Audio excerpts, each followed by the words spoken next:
All right, I already played What's News, so I think I'll leave you with a song today.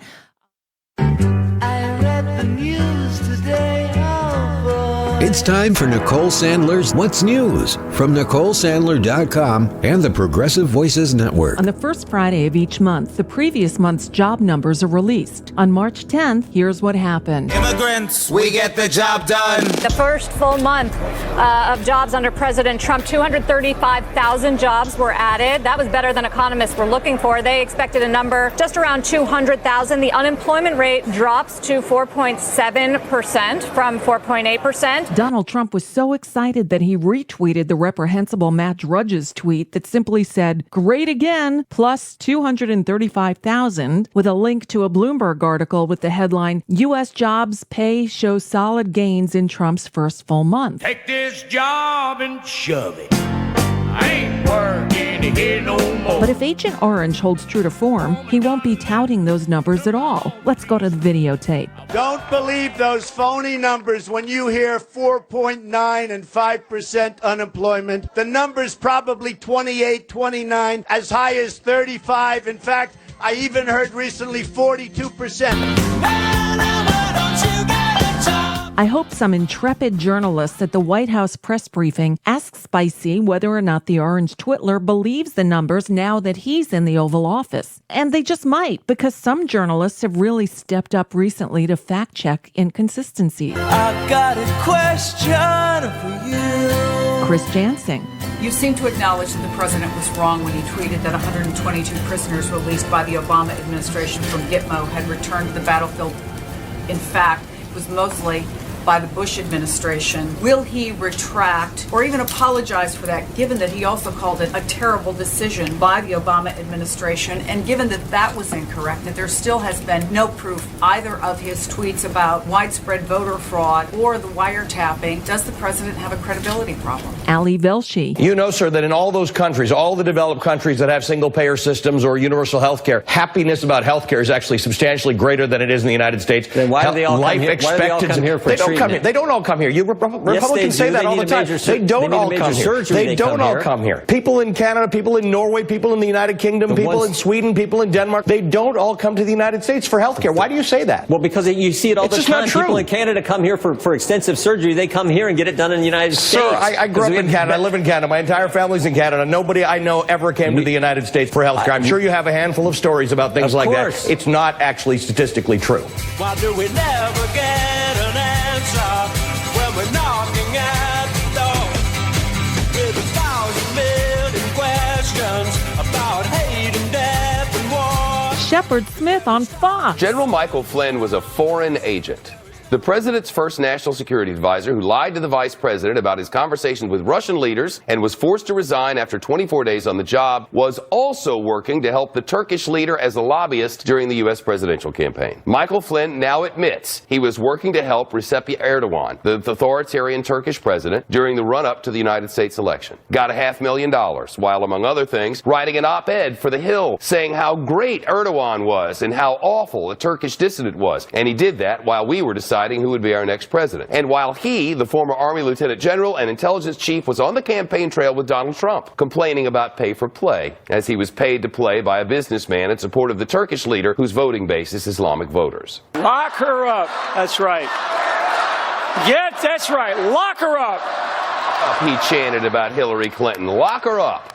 Before he was on the Trump transition team and before he became the national security advisor. Mike Flynn registered as a foreign agent, not before he became one last year, but night before last, retroactively. And now the man who paid him is actually asking for his $500,000 back. Katie Tur. You said this is all being done out in the light of day. It passed through Ways and Means last night in the middle of the night. Certainly not the light of day. Only because of Democratic obstruction tactics. The Democrats' health care bill took, I think it was about 14 months for it to pass. It went through a number of committees, had public hearings. This is intended to get passed in just a few weeks. Do you really stand by this notion that it's being done in the light of day with everybody on board? Some of your Republican senators don't believe it is. Jim Acosta. The White House Press Secretary Sean Spicer saying we're not jamming this health care agency. Doesn't cost matter, though? Of course cost matters, but look at how off they were last time. If you're looking at the CBO for accuracy, you're looking in the wrong place. I mean, they were way off last time in every aspect of how they scored and projected Obamacare. It will be scored scored, but the idea that that's any kind of authority based on the track record that occurred last time is a little far-fetched. Let's see. 3 years and 45 weeks to go. Ugh, this is going to be a long 4 years.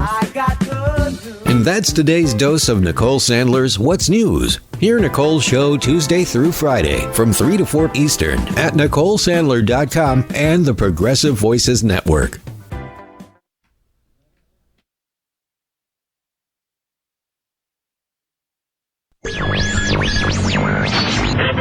Mary had a little man. The fault. We believe that all men are created equal. To the magnificent mosaic that is America. From radio beacon to radio beacon.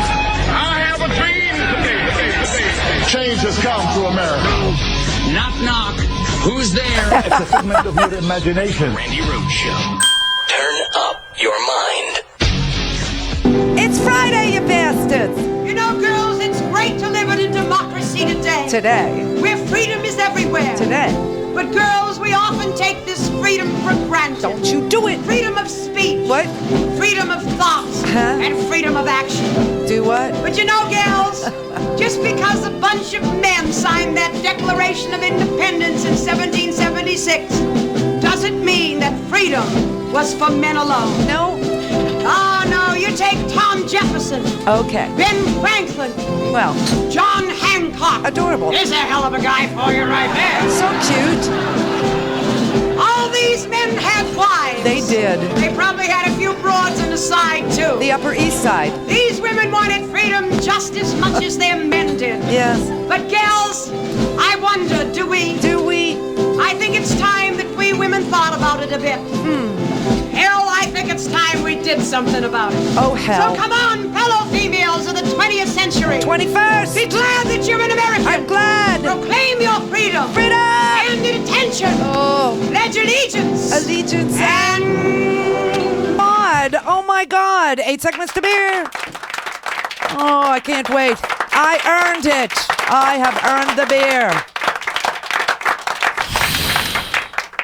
For those of you who are Twittering me, tweeting me, messaging me, Facebooking me, Instagramming me, Snapchatting me, can I not take a day off to tend to my bunda? Can I not? I mean, really? Honest to God, man. I'm jonesing without you. I'm going crazy. Randy, where are you? Where are you? Where are... All caps. Where are... Oh, my God. And I'm laying in the outpatient center waiting for six feet of tubing to go right up the bunda. 6 feet of tubing. And I'm getting recognized. Oh, my God. This is very... Listen, you know, I've been doing this a hell of a long time. It's this video thing. It's the video thing. Oh, my God. I miss terrestrial radio only in this way. It was just on the radio. Nobody had any commentary about what I looked like. You had these fantasies in your head. And everybody decided that I was a very big-boned, dark-haired woman. Which is totally untrue. I'm a petite little blonde that is, in fabulous shape, especially for my age. But, it was just so amazing. So here's the guy setting up the IV yesterday, right? The little IV, because they're going to put you out, baby.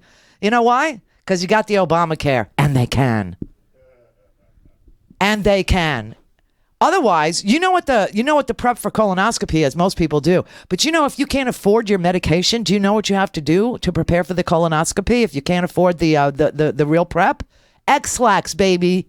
Tons and I swear to God, they give you 2 sheets of paper telling you how to prepare, and one involves milk and magnesia on the second day before your procedure, and then the next day, like OD on X-Lax. Swear to God. And then, if you can't afford your medication, you get the real prep, which is nasty, nasty, nasty. But you just, boom, explode, and you're pretty much done.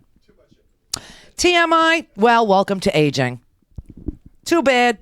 And then you go into the place, and they stick the IV in because they've checked your insurance, and they go, oh, she's got the good stuff. Put her out. Put her out of her misery. So the guy who's setting up the IV, friendly enough guy, said he was an ex-Navy SEAL, SEAL Team 2. And then cross-trained into the medical field. And he said, I know who you are. Creeped me out. creep me out, baby. Creep me out. And as soon as he said, because I'm in there with my legal last name, which is not Rhodes. I mean, everybody knows that's not my real name. I named myself after Ozzy's guitar player. So spare me the stupid jokes I've been hearing since 1984. Jesus.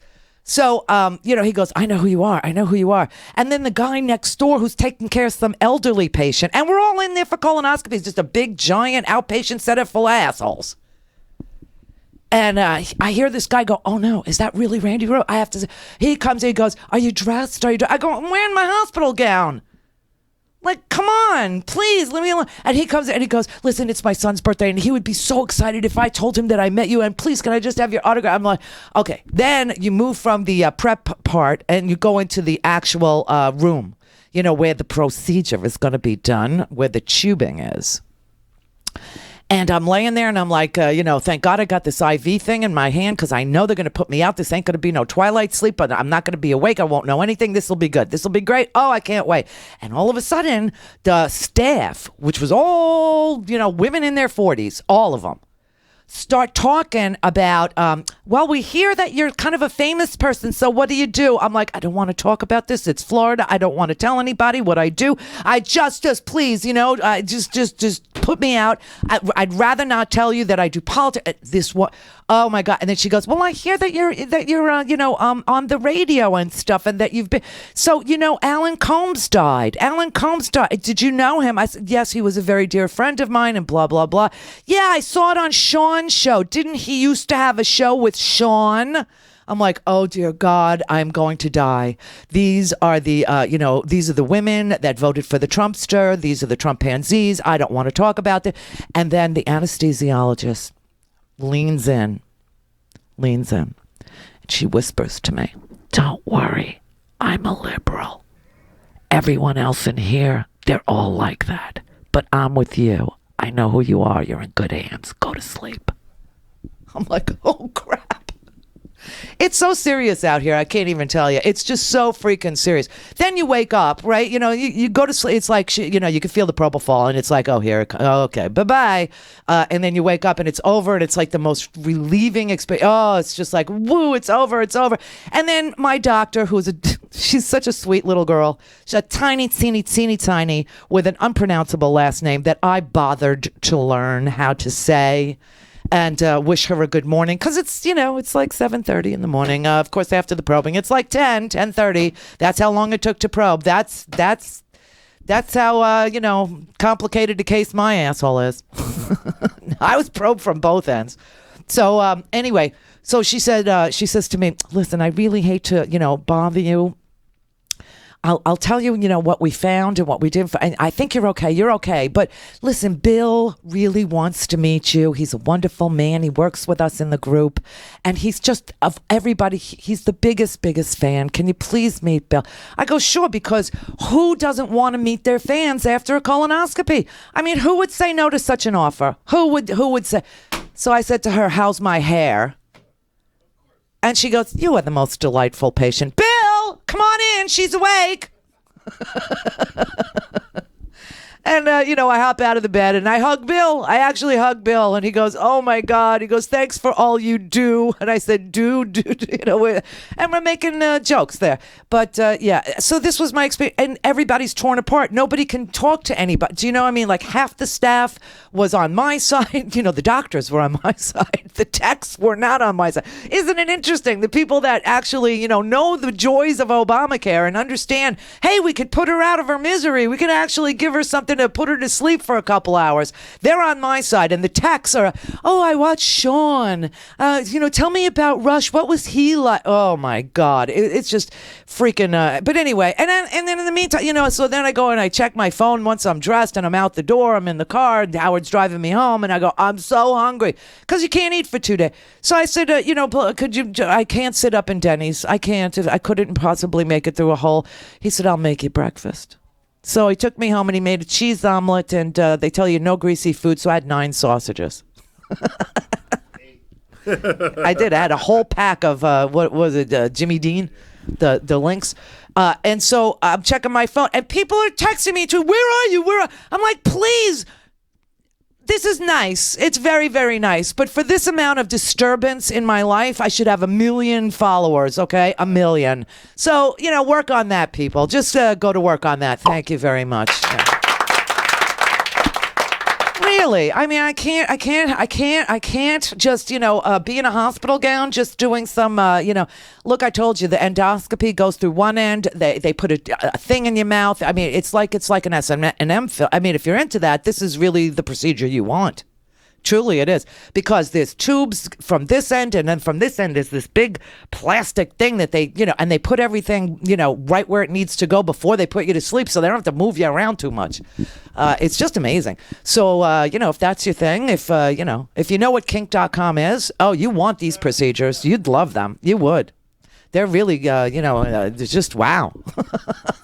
So, but anyway, leave me alone, okay? Next time I take a day off, just be very clear that I'm having diagnostic and, I have to say it's preventative, right? It's preventative, because if it's preventative, then Obamacare covers it. Well, until, Trump just dismantles it. And then if it's diagnostic, it doesn't. So, you got to be nice to your provider so that they know exactly what code to code. Otherwise, you're going to have like a $295 copay. And that's while you have health insurance. So enjoy it while you can, everybody. Enjoy it. But anyway, I think, my bunda seems to be fine, in case you were, really inquiring within. My bunda is fine. Everything looks good. Nothing to see here. Move along. But apparently coming back to work after my beautiful retirement in Costa Rica, coming back to work has given me an ulcer. Thank you, everybody. Thank you for that. Isn't that special? I have an ulcer. All because of you. And for this, I need 1 million followers. So I'm not going to, as long as I have the ulcer, I guess I'll keep going until it actually starts bleeding and hemorrhaging and, gets real mucusy and gooey and pussy. So there you have it. And so why don't you break me? It's like 20 after. And then, you forgot. And then, we'll come back and we'll get into, why I'm always freaking right. Didn't I tell you that if you're lobbying for a foreign country, you have to register as a foreign lobbyist? Didn't I tell you that? And didn't I tell you that these people, especially Manafort, right? Now we know General Flynn too, but wait, there's more dots to connect. It's going to freak you out.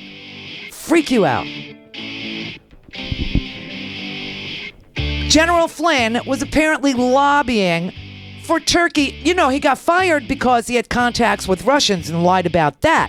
Now we find out not only was he contacting the Russians and lying about it to Mike Pence and, of course, to Donald Trump, who knows nothing. Nothing, I see nothing.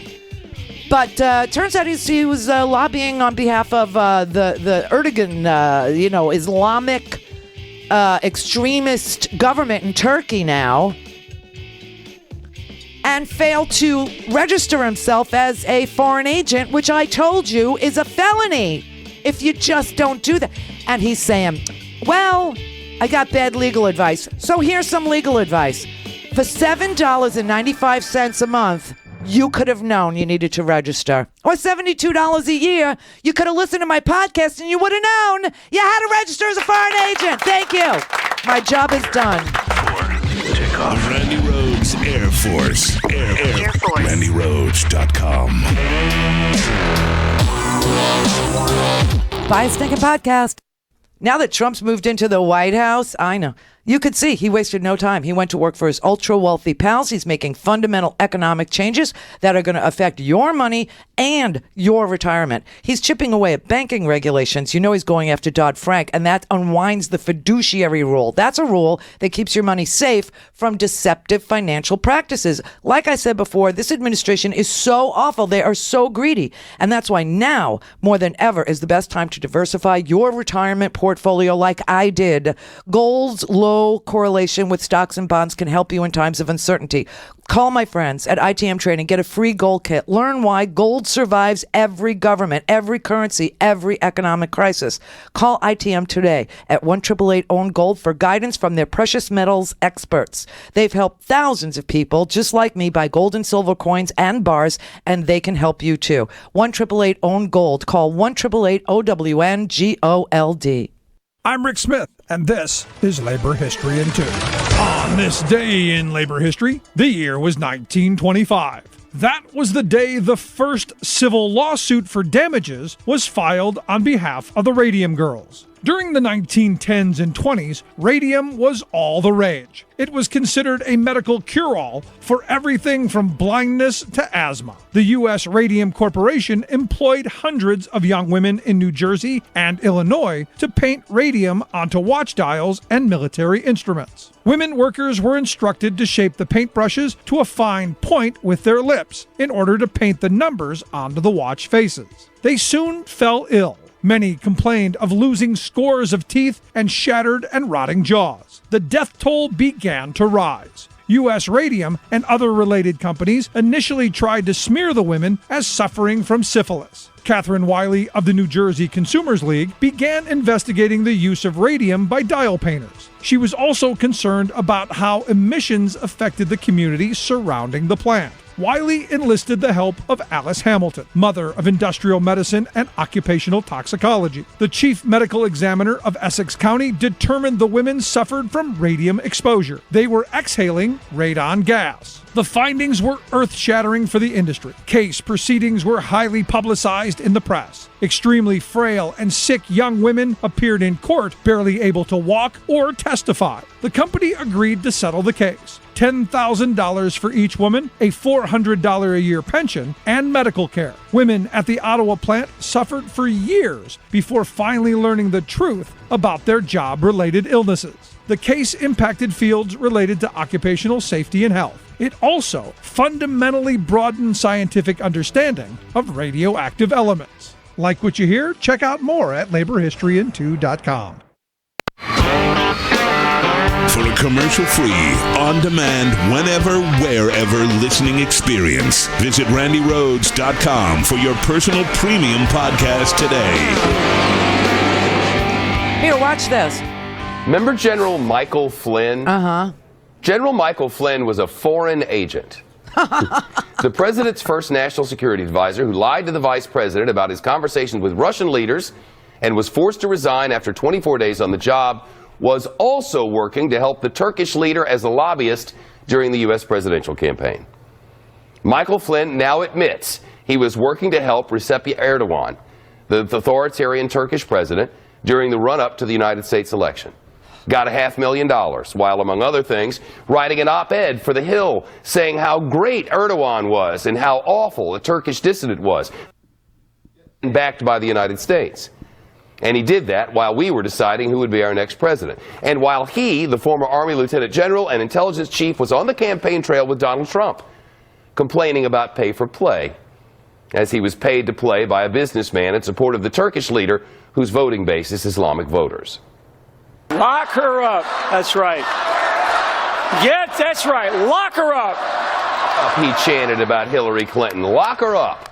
Before he was on the Trump transition team and before he became the national security advisor. Jeez. Mike Flynn registered as a foreign agent, not before he became one last year, but night before last, retroactively. And now the man who paid him is actually asking for his $500,000 back. Wow. That is quite a story. And I told you, if you're going to lobby for a foreign government, you have to register as a foreign agent. So it seems to me that Michael Flynn is on the list of people who are being investigated by the Department of Justice. Well, not the Department of Justice, because we don't have one. Because Jeff Sessions recused himself from all things Trumpian, all things Russian, all things, foreign, right? So you can't investigate anything to do with the campaign. So it's all being done by the FBI, James Comey, which is inside inside the Justice Department, but not the head of the Justice Department because he's recused himself. So on our list of people who are being investigated is Roger Stone, Carter Page, Michael Cohen, the lawyer to Donald Trump, who, owns a business in Ukraine, Paul Manafort, who was a lobbyist for Ukraine, and various other, dictators around the world over the years, and Jeff Sessions, of course, and Michael Flynn. They're all on the list. My best guess is Michael Flynn is singing like a jaybird, and that he's made a deal with Comey. And the deal looks something like this. Register now as a foreign lobbyist retroactively. We'll give you that chance. You give us information about the Russia contacts in the Trump administration, in the Trump campaign, and we'll let you retroactively register without charging you with a felony. That is what I think happened, which is why Michael Flynn just now registered after lying about the fact that he was a foreign agent, after lying about the fact that he was lobbying for Turkey against a man who... it's such a... Okay, but before I get into the, I don't know if you care why he was lobbying for Turkey, but let's just put the name of the company he runs that lobbied for Turkey out on the table so that you can Google it. Because I think you'll have, the most amazing experience. It'll be almost as if the propofol went on board. When you look at the page that you get, it'll be just like being knocked out. It'll be just like that. It'll be just like seeing the white light. Okay, Google Flynn Intel Group. Go ahead. I know you're on the internets because it's the only way you can listen, right? Google Flynn Intel Group. See that right there? That's how it feels to you when the propofol's on board. That right there, what you see, that's how it feels. Anyway, the Flynn Intel Group. Now remember, Flynn was an intelligence agent. He was fired by James Clapper. They didn't think that he belonged in the DNI. Isn't that interesting? He gets fired by the Director of National Intelligence, James Clapper. And then he goes and forms the Flynn Intel Group. Go Google it. And then all of a sudden, we have all these documents dumped by WikiLeaks with the entire cyber warfare arsenal on WikiLeaks dumped by Julian Assange so we could change the subject from Trump, and then we could get the Trumpanzees to say not only is the judicial system and the so-called judges untrustworthy, not only is the media not trustworthy, not only are the so-called intelligence agencies are now untrustworthy. And you know what's really interesting is that when you listen to General Hayden, who was on TV, and you hear his explanation for what was likely to have occurred and how this information got out, they're pretty sure we weren't hacked from outside. Hayden feels pretty sure that what happened was some contractor from the inside actually got hold of our stuff and gave it to the Russians, who use WikiLeaks as a laundromat for our intelligence dumps. Now, isn't it interesting that, they think it was a contractor, somebody in the intelligence gathering field, and the Flynn Intel Group is Michael Flynn's Intel Group. And the Flynn Intel Group it was created prior to, right after Michael Flynn was fired from by the Director of National Intelligence, James Clapper. I just think it's just such an interesting flow of stuff that has happened. So he's fired after 24 days on the job, okay, after being on the campaign trail with Trump for the duration of the campaign, like a year and a half. And then He's given the job as national security advisor, he didn't have to be confirmed by the Senate, so he gets a pass there and slides right into the administration. Him and Bannon, they'll be the last voices that advised President Trump in an intelligence environment, right? Okay, so he's fired 24 days into this gig because he lies, according to them, to Mike Pence about meetings he had with Russian ambassadors. Oh, by the way, remember the show we did on all the dead Russians? You remember there was the Russian ambassador to the United States at the United Nations. He was just about to turn 65. I think it was his 64th birthday. He died. He just dropped dead, had a heart attack. Yeah, well, today they announced they're not going to release the results of his autopsy. Surprise! Now, if it was a heart attack, there would be no problem. But they're not going to release the results of his autopsy. So, we don't know. So we put him, down with, unsolved mysteries, like the guy that showed up dead in the backseat of his car, Russian guy, all these people just showing up dead. It's just so fascinating. But here's Michael Flynn. He was on the campaign. He gets the national security advisor gig, along with, Breitbart's Steve Bannon. He lasts for 24 whole days. Memes pop up all across the internet, things that last more than 24 days, carton of milk, heavy cream, definitely. Heavy cream you can keep for like a year. I know this because I make lots of things with heavy cream. But, now we find out that the whole time, not only is he meeting with the Russians, but he's lobbying on behalf of the Turkish Islamicist government, this Erdogan guy in Turkey. And he's representing their interests over America's interests because, our interest in Turkey really would be with the Kurds who are trying to get Kurdistan created. They want their own country. They want to separate from Turkey, in a Brexit sort of a move. And, if America understood anything about our foreign policy, then they would say, yeah, we're on the side of the Kurds. Why would we be on the side of the Kurds? Because the Kurds fight with us. That's why. Because the Kurds fight ISIS. They're the ones in Western Turkey. They're the ones that fight ISIS on that border. They're the ones that actually are in the, on the front lines of the fight against ISIS with the United States, and they happen to love us. That's why. Not the Islamist government of Turkey, okay? Just saying. Okay, so now we find out he got $530,000 worth of lobbying work before Election Day while he was on the campaign trail that helped the Turkish government. Now, the guy that hired him said he had absolutely no connection to the Turkish government, but that turned out to be a stinking lie.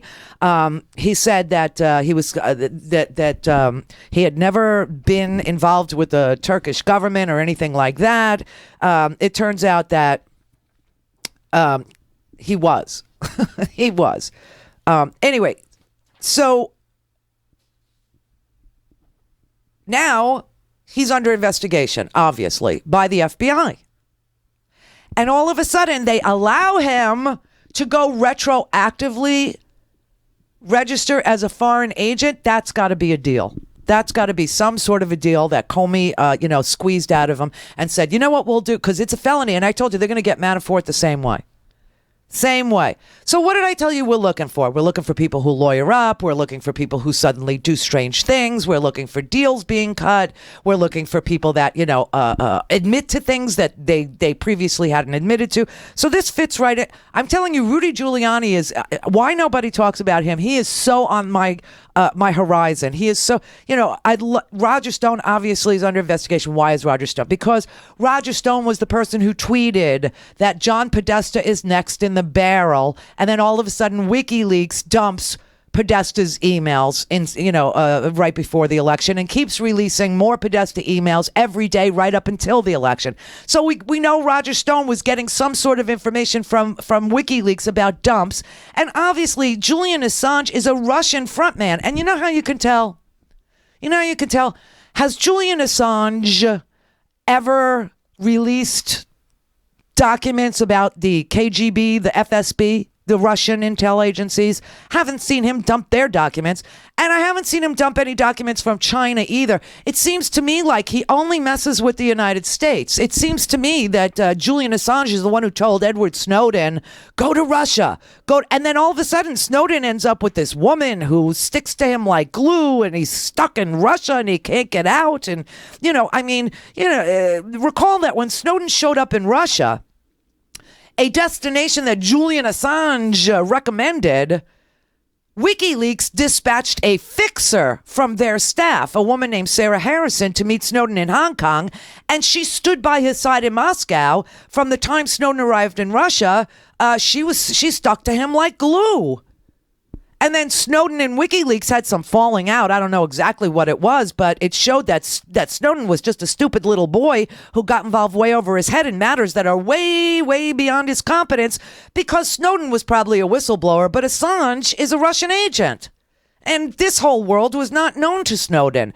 So Assange and Harrison, they both knew what they were doing and for whom. And now Snowden finds out, and now there's not much he can do about it but to, repay his hosts in Russia for keeping him there. Now, why does Russia do this? Listen, Russia is trying to do exactly what's happening in this country. They want to say democracy doesn't work. They want Americans to reject democracy. They want Americans to deconstruct the entire government because they don't believe it works anymore.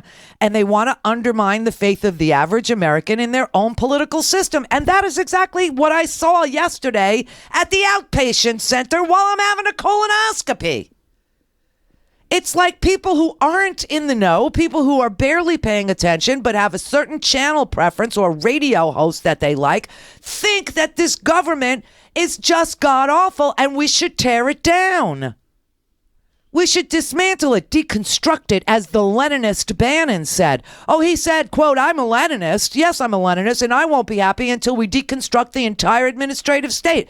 Well, let me tell you something about that. I would rather live in a flawed democracy, one that makes mistakes, one where you get the Congress member or you get a presidential nominee as well, who, makes bad decisions now and then, than be in a perfect fascist system. Give me a flawed democracy over a perfect fascistic system any day of the week. You people are being completely lied to. And when you show them article after article after article after article on government documents and CBO estimates and anything that you can get your hands on to show them, on the immigration issue, they cost us so much money, it'll pay for the deportation. So I show them article after article after article that says that immigrants add to our GDP, that Trump's plan is going to subtract like $2 trillion from our GDP if he deports 11 million people, and what it's going to cost to deport, plus the humanitarian scale of it, and the bad will of somebody on our border, another country on our border that hates us. I try and show them, and it's like talking to a brick wall, because the Russians are propagandizing our people so that our people think that American democracy doesn't work and we should get rid of it and go to an authoritarian system. And they go, welcome to freedom. Listen, I would rather be in a democracy that makes many, many, many mistakes, even gigantic foreign policy mistakes like George W. Bush did. No, I'm not defending him. He was a horrible president. He crashed our economy, and he took us to 2 wars, and he spent trillions of dollars and didn't take care of our vets on the back end. However, I would rather have that and transparency and understand what's happening to me every single day and be able to say that these vets need to be taken care of, and be able to say don't go to war, and be out on the street marching and be out on the street screaming and be on the airwaves telling you we do not want to go to this war, than to be in a system where I can't say jack crap and it happens anyway. And another thing, these people are lobbying for Turkey, and these people are having, they're giving intel to the Russians, and all of a sudden WikiLeaks is releasing our cyber warfare capabilities and our methods and sources and all this stuff. But they're not globalists? Really? Well, that would be news to me and Michael Flynn and Paul Manafort and Michael Cohen and Carter Page and Roger Stone, that they are not globalists. This is what everybody accuses us of being, globalists. Globalist elitists. Right, these are ordinary people. To speak to Randy, call now, you bastards. 561-270-3844. Hello. Randi Rhodes Air Force.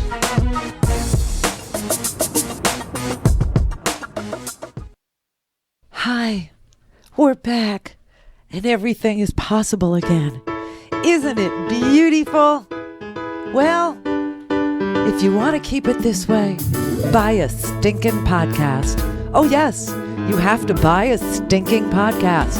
And you get that at randyrhodes.com, where we're open all day, all night long. randyrhodes.com. Get your stinking podcast.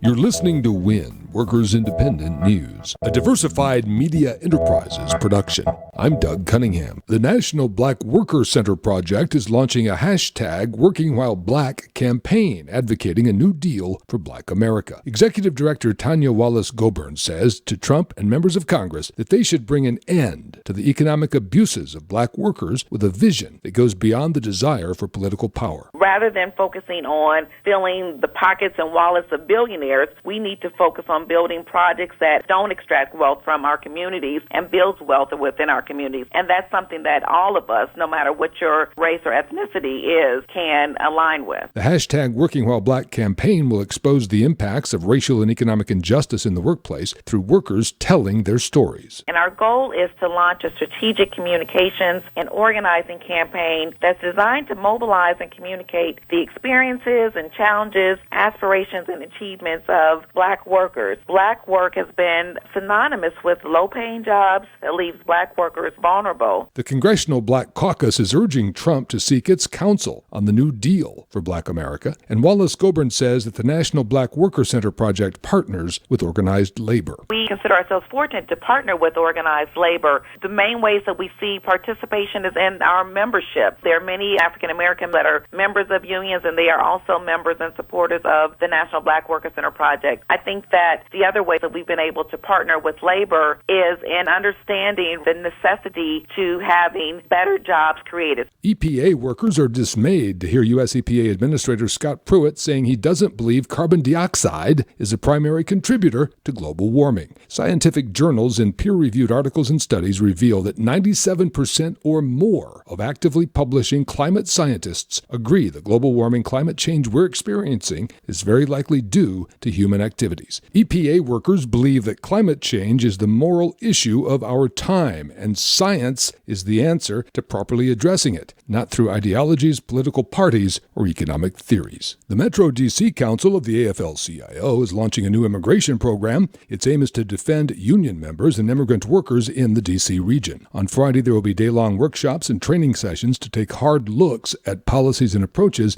that protect immigrant workers. The current immigration climate will be discussed, and a new resolution is being adopted to guide Metro D.C. labor in its immigration work in the coming months. Sponsored by Iron Workers Impact, now reserving spots for this year's groundbreaking conference, welcoming contractors to grow their business by networking and attending world-class breakouts. More on this event in San Diego, happening March 19th through the 22nd, is found online at impact-net.org under Events. You've been listening to WIN, Workers Independent News. For more information, visit laborradio.org. I love jerky. It's big protein, big flavor, big packs, and very little carbs. My favorite snack is jerky, as you know, but you just can't get the best stuff at the gas station or the supermarket. No, you have to order it online from the best purveyors of jerky I have ever found, Herky Jerky. It is the official snack of the Randi Rhodes Air Force, and it comes in elk and buffalo, beef and bacon. Oh yes, bacon. Hot, mild, 14 other incredible flavors. And now, for the month of March, all Randi listeners get a surprise sample pack of one of the items when you purchase 2 packs or more of anything. It could be elk, it could be the venison, you could try the buffalo, anything. It's going to be a surprise. No promo code is needed, but to get the free sample pack, write in the comments section, buy a stick. stinking podcast.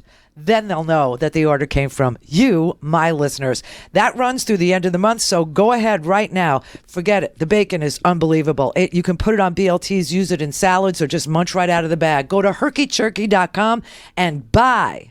The Randi Rhodes Show is live on randyrhodes.com and the free Progressive Voices app for Android and iOS. Visit the App Store or progressivevoices.com now.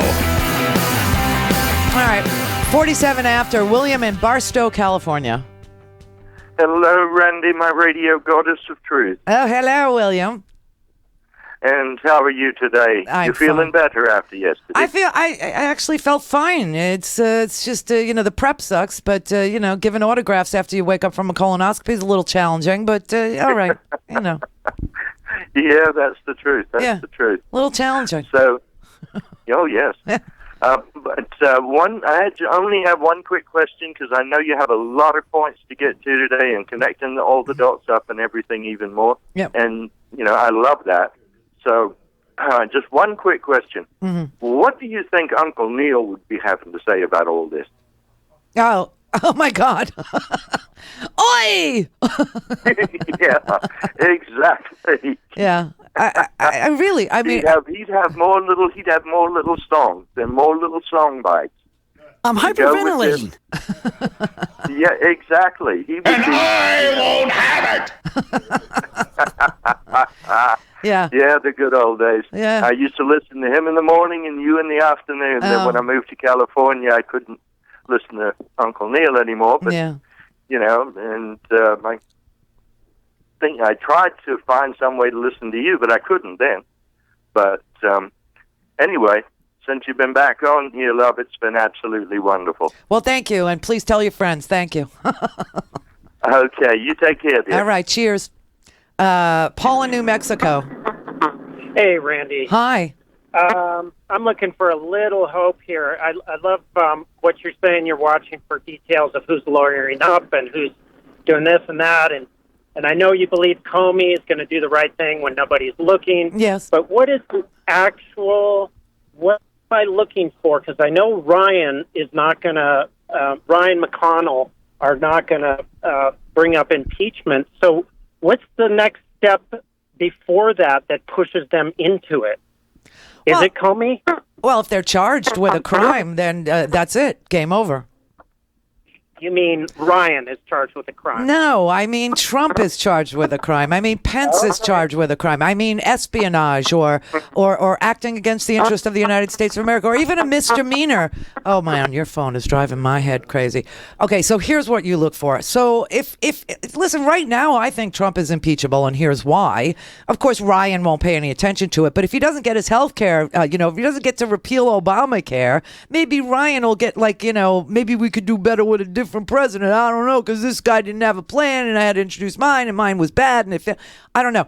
But in my opinion, Trump has already defamed the intelligence agencies. Trump has already defamed the entire process here. I mean, first of all, he's defamed the past president. Let's stick to a real easy one to understand. So Trump is on the TV and he's saying that Obama wiretapped him, right? And Sean Spicer is sent out to the podium to say, what? Oh. And you can't do that because now I can't even. Albert in San Diego. What's happening, Randi? Nothing. I'm glad you're feeling better. Howard just knocked off all the callers. Oh, but he didn't knock me off. Yeah. So, that's got to be special thing. All right, so here they are. You know why he didn't? 561-270-3844. 561-270-3844. Okay. All right. No clue what that means. Hey. You don't know what a phone number is? Yeah, but what am I supposed to do with that number? You just called that number. I have you on speed dial. That's how much I love you. I have you on speed dial. I don't even know my phone number half the time. Oh, great. Great. Hey, this is why I was calling you. Because a couple of shows back, you were saying, man, I got to get this done because I don't know if I have Obamacare. Baby, why aren't you on the VA like the rest of us? I don't know. I mean, I will. If my Obamacare gets taken away, I'll go to the VA. But you know what? I'm on the VA, and I'm not looking back. It's the best care I've ever had. Yeah, I mean, and it truly is. It's something to consider. It truly is. I mean, I'm eligible. I don't know why I don't have a VA home loan either, and I should. Well, yeah. I mean, you have those benefits. I know. And my brother's like you. He's former Air Force, right? Yeah. And he keeps telling me, well, I don't qualify. I go, yes, you do. No, yes, you do. You're crazy. Yeah, you so do. that was it. I'm just throwing my arms around you and telling you I love you, and you should be on the VA. All right, learn my phone number, learn your phone number. I think that's more important. Okay, we'll do that. Okay, By the way, one last thing. Have you seen all the laws Mexico's trying to pass? The what? Mexico, the senators and deputies in the Chamber of Deputies, they're just throwing all kinds of weird anti-Trump laws right now. In fact, there's some deputy wants to reclaim 210 acres from New Mexico and Arizona. They're tripping, man. Who could blame them? And see, this is really a deeper point. I mean, it's hysterical, but the truth is, do we really want to make an enemy of a country that's right on our southern border? I say no, but Trump does. He actually does. I say no too, because I wanted to go down to Baja the next, not this weekend, but the weekend after. But my girlfriend doesn't have a passport, and she's afraid to. Yeah, well, you can't go without a passport. Right? Exactly. Yeah. Don't go without a passport. So wait 6 weeks. Hey. Just apply for a passport. It takes about 6 weeks. I know. I keep telling her to do this. Do it. I finally got it. Oh, here's another thing. I'm sorry, but if everybody, the people, here's how you could tell a snowflake. We have passports. Get one if you don't have one.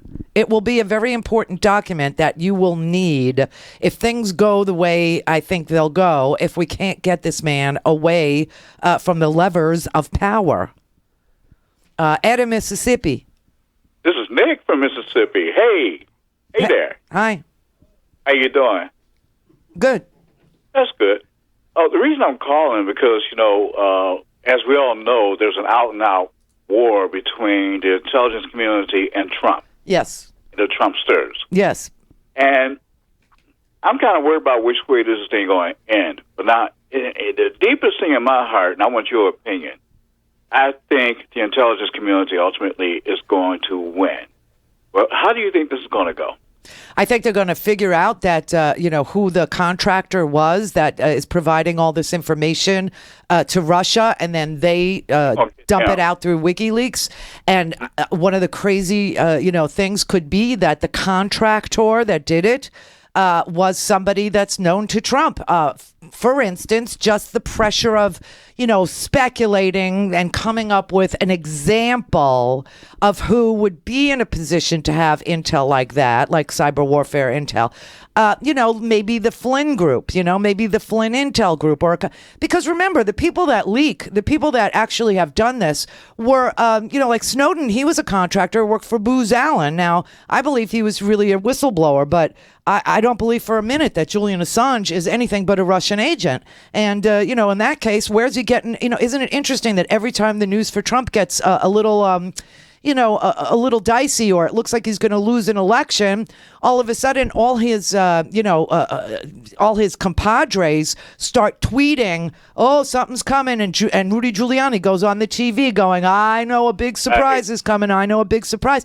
And Roger Stone starts tweeting, "Oh, well, Podesta's next in the barrel." I mean, how the hell? And yes, I have back channels to WikiLeaks. So, it's just so interesting that there's a small group of people around Trump, and they all seem to know about Russian intel document dumps through WikiLeaks ahead of the document dumps. So I wouldn't be surprised if we find out that somebody with access to all of our cyber warfare sources and methods, is the contractor that did this, that did the WikiLeaks document dump. And maybe, like I said, the pressure of giving an example, it could be Flynn. Okay, so let me say this, because what you're saying there, conceivably, if they find out who the leaker is, and if he's any way affiliated with Trump, this thing's going to lead right back to Trump. And now we're talking treason here, aren't we? Yes, we are. Yes, we are. We're talking espionage. We're talking treasonous activity. We're talking, somebody who put other countries ahead of us. Exactly. Yeah. Exactly. and did business with them with the intent to destroy the American democracy. Well, now that's a very big investigation. I mean, huge. And this is probably why Comey isn't, saying very much about anything. I agree. And, I'm the one who told you that I give the man 6 months, which is like from January to July. Yeah. And I'm kind of sticking with that now because this is moving along kind of quickly. And I said, a year, right? Yeah. Yeah, because it's a tough. This is a tough investigation. This is serious stuff. This is really major stuff. I mean, when Fox News is reporting it with disdain, you kind of know it's starting to percolate into the newsrooms of the fake newsrooms, and they're like, "Okay, let's CYA." Let me just do that because I'm not going down with this. With this ship. Yeah, they're cutting their losses. Yeah. Well, it'll be interesting to see what happens, but I really believe that the intelligence community is going to win out on this. Yeah, I do too. First of all, they have to protect the United States of America first and foremost, and they do. And they do it, the oath says that they will protect America against all enemies, foreign and domestic. That's correct. Okay. All right. So, yeah, I think that they will prevail because what's been done to them is they've been first they've been trash talked, then they've been hacked, then they've had their documents released, then the documents put the national security of the United States in jeopardy. All for what? To tell people that whatever Trump says is true and that whatever the intel agencies say is false, whatever Trump says is true and whatever the judicial branch says is false, whatever Trump says is true and we had a rigged election or we didn't have a rigged election or the unemployment numbers are fake or now they're real. Do you know what I mean? This is a disorientation campaign against the American people so that they doubt all of the functions of our government. They doubt democracy itself. They doubt the judicial branch. They doubt the intelligence organizations. They doubt the validity of our elections. They doubt the validity of unemployment number. Every part of government they doubt, and it's all being done by authoritarian globalist elitists. And I think, and the end result too, I make this prediction with you. This is going to be the end of the Republican Party as we know it. It better be. Yeah, because they're so quiet about all this. Yeah, this is happening on their watch, and they're allowing it to happen. They're making excuses for it. They're turning a blind eye to it. They're saying they don't remember things. I mean, I can't even tell you. Spicer said, "I'm not aware," 80 times in a press conference yesterday. 80 times he's not aware. Pence isn't aware of Flynn's lobbying. Trump isn't aware of Flynn's lobbying. Corey Lewandowski can't remember if he was involved in an email exchange with Carter Page giving him the go-ahead to go to Russia ahead of the first WikiLeaks dump. He can't remember, except there's an email trail of him saying, yeah, go ahead, go to Russia on our behalf. It's very scary. All things Randy at RandyRhodes.com. Go for launch. Speaking truth to power, The Randy Rhodes Show. The Randy Rhodes Show is brought to you by our partners at ITM Trading. Call them at 1-888-OWN-GOLD and ask for a free gold kit. 1-888-OWN-GOLD. Now, the top of the hour on the Progressive Voices channel on TuneIn presents the Green News Report. More than 1 million acres burning tonight across Texas, Oklahoma, Colorado, and Kansas. State of emergency declared for early season wildfires across 4 states. Trump administration plans cuts to Coast Guard, FEMA, and Energy Star program. Gulf of Mexico dolphins still suffering effects of the 2010 BP oil disaster. Plus, air pollution is something that we can solve. Pollution is responsible for the deaths of 1.7 million children each year. All of those stories and more straight ahead. From BradBlog.com, I'm Brad Friedman. And I'm Desi Doyen. Stand by for 6 minutes of independent green news, politics, analysis, and snarky comment. The rationale for the proposed cuts? Limiting federal spending and overreach by allowing states to enforce environmental laws. What could possibly go wrong? This is your Green News Report.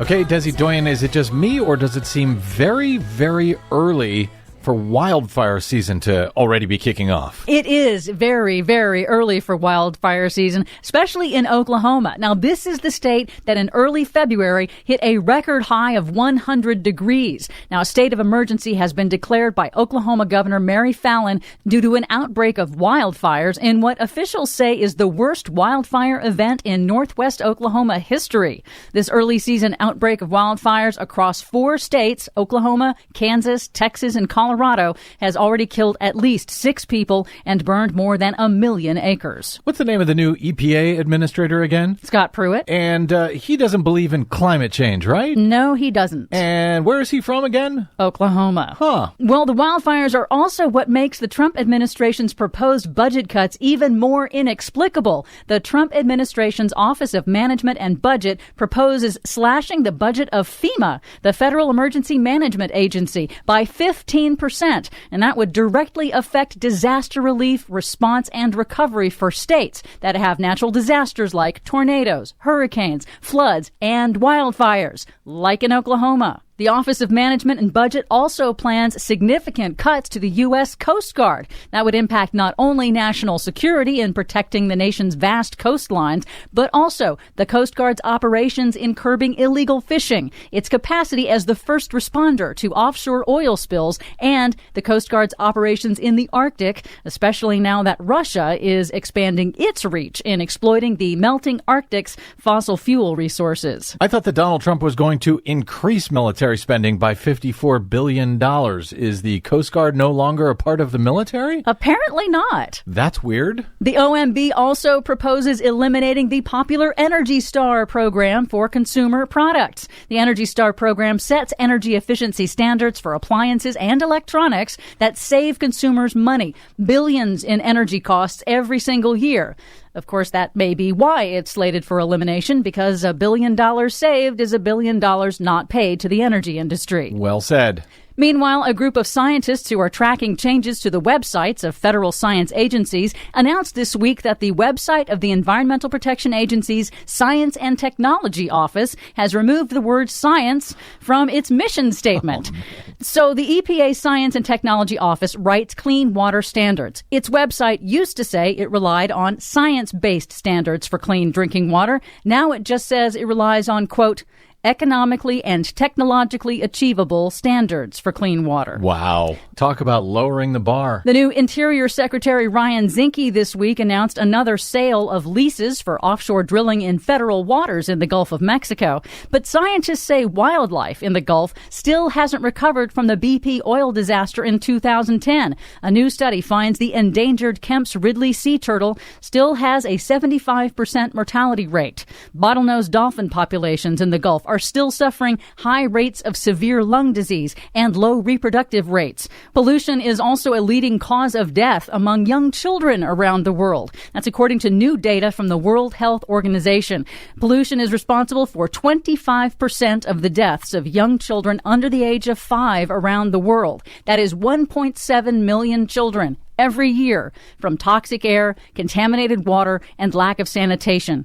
Air pollution is particularly inescapable, warns WHO Director General Dr. Margaret Chan in an interview with the BBC. Everybody has to breathe. And when breathing becomes deadly, the entire city, doesn't matter which part you are in, become a hazard to health. Finally, though, some good news. The air is a lot cleaner in the United Kingdom now as the British government phases out the use of coal. And the UK's carbon emissions have fallen at the same time by switching to cleaner burning natural gas, ramping up renewables, and also with a strong carbon tax. That carbon tax has helped cut Britain's emissions to 19th century levels. Silly Britain. For much more on all of these stories and the ones we couldn't get to, check out our website at greennews.bradblog.com. I'm Brad Friedman. And I'm Desi Doyen. And this has been your Green News Report.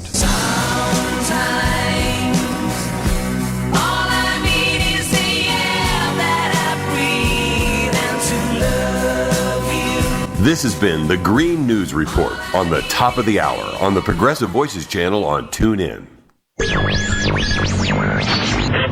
Mary had The fault. We believe that all men are created equal. To the magnificent mosaic that is America. From radio beacon to radio beacon. I have a dream. Change has come to America. Believe it. Knock, knock. Who's there? It's a figment of your imagination. Randi Rhodes Show. Turn up your mind. So today, I guess WikiLeaks, it sounds like, is going to be dropping some more. And the more emails WikiLeaks releases, the more lines between the Clinton Foundation, the Secretary of State's office, and the Clintons' personal financiers, they all get blurred. Newly public emails, WikiLeaks. This magnitude's worse, in my opinion, and in the opinion of many people in law enforcement. This is worse than Watergate. By the way, did you see another one? Another one came in today. This WikiLeaks is like a treasure trove. Another one came in today. They've got to start talking about WikiLeaks. Russia, if you're listening, I hope you're able to find the 30,000 emails that are missing. I think you will probably be rewarded mightily by our press. Let's see if that happens. That'll be next. We are looking into that very seriously. It's a criminal act. I don't want classified information getting out to the public. And in a way, that was almost a test.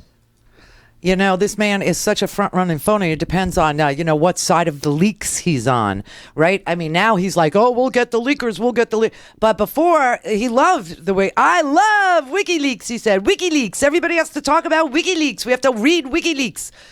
They were acting for him.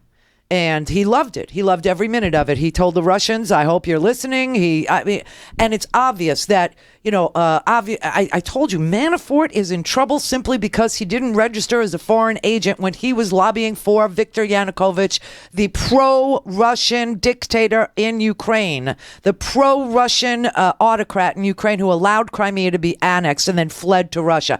Same thing with Flynn. Flynn was also meeting with Russians and the administration says, oh, we didn't know. He was lying. He lied to Mike Pence. That's why he's gone. He lied to Mike Pence. That's not why he was gone. He's gone because he got caught. And now we find out that he was also lobbying for Turkey. Except we didn't just find this out. This has been common knowledge since October. Okay, and people like me who said these people cannot be lobbying for foreign governments without registering as foreign agents are committing felonies.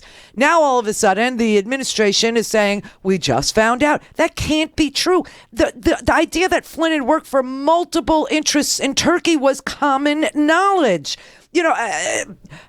Elijah Cummings wrote a letter to Mike Pence in November, saying to him, quote, retired Lieutenant General Mike Flynn, a vice chair of the Trump transition who is in the running for a top national security post in the new administration, runs a consulting firm that is lobbying for Turkish interests. This is a quote from the letter. He said, recent news reports have revealed that Lieutenant General Flynn was receiving classified briefings during the presidential campaign while his consulting firm, Flynn Intel Group, Inc., was being paid to lobby the U.S. government on behalf of a foreign government's interests. That is not at all cagey or mystical. It's so straightforward. It's so on point. And sent this to Mike Pence. And now Mike Pence is going, oh, well, we just found out that Flynn was lobbying. I did not know that. There is no way he could not know that. And this is why I keep saying, people say to me, well, if we impeach Trump, we're going to end up with Pence. No, the whole administration is going.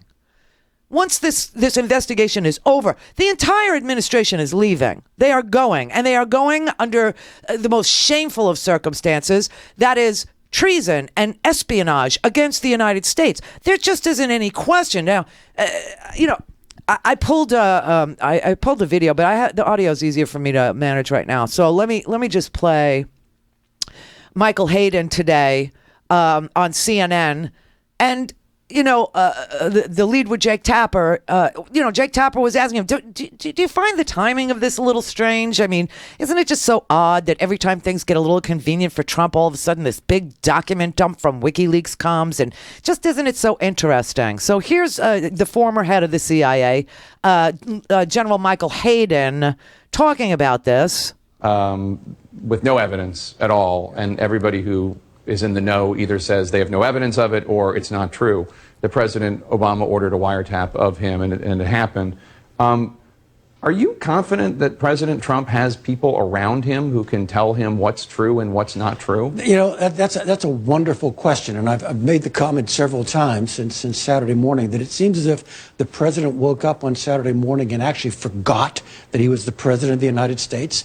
Because if this really were a question for him, all he had to do was roll over, hit that button on the phone, and say, "Get Comey and the acting director of national intelligence down here before lunch. I got questions." That's all he had to do. But he reverted to this for whatever reason. And, of course, there's been a lot of speculation about it. But he wasn't acting as president or presidentially. But do you think, you worked in the Bush administration, and I know he had people around him that could say, he had people that disagreed. He had people, he had Dick Cheney, but he also had Condi Rice. So I do have this fear, all right? And let's just lay it out as a fear, not a conclusion, that the president seems to confront the truth tellers, whether it be a judge telling him about the law, or you guys trying to report the news, or the intelligence guys trying to report their view of the world. They become intelligence, in quote, the dishonest media, or this so-called judge. Yeah. There seems to be an attempt to invalidate, delegitimize folks coming to the president or within the president's sphere with information that cuts across his pre-assumed narrative of the world. Yes, and so the last person in the room to talk to the president is Steve Bannon.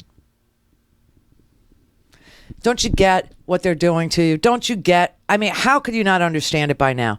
That the campaign of Donald Trump relied on help from the Russians every time things got, uncomfortable for him, when it looked like he was going to lose, when it looked like, he was the WikiLeaks document dump. Do you remember when it happened? The original document dump with Hillary's emails?